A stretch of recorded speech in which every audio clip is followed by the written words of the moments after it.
Panibagong araw na naman. So, hi sa atin guys. Samahan nyo naman ako dito. Hinihiwa ko pala yung chicken kasi may gagawin si amo.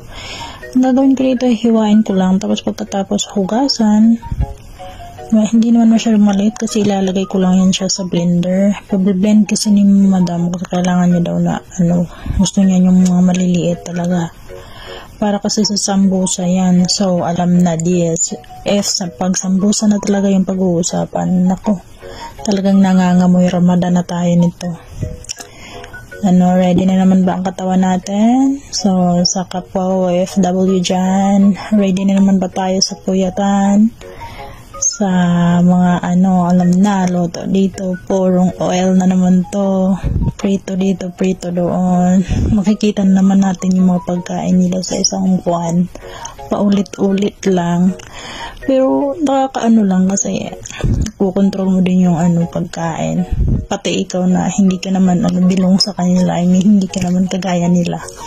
Pero na-feel mo rin at parang yung tipong nag-aano ko na rin, yung hindi ka na rin kumakain kasi nasanay ka rin at saka yung tiyan mo parang alam na din yung ganong bagay.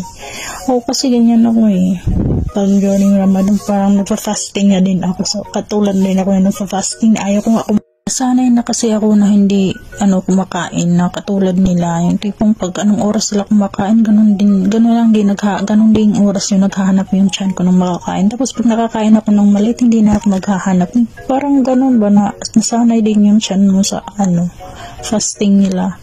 Kasi parang ganyan na yung nararamdaman ko kaya hindi na ako katulad din nila na nasanay-sanay na din sa hindi kumakain. So ito, biniblend ko na yung chicken pagkatapos kong hugasan. Hindi naman masyadong maliliit. Yung tamang-tama lang kasi kailangan kasing tama lang ilagay sa wrapper ng sambusa. Kailangan kasing yan i-ready ko lang ang lahat ng yan tapos si amo na yung bahala. Yan nga, umalis muna ako sandali tapos nagbihis diba? Parang nag-transition. Kasi nagbihis ako ng dumihan yung damit ko. Nilabhan ko rin yan.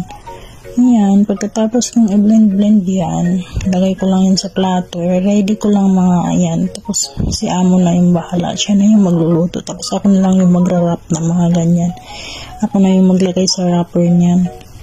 Marami rin kaya kailangan kong yan, naliliit na siya, naliliit na yung chicken, hindi naman masyadong pino, tama lang siya na ilagay sa loob.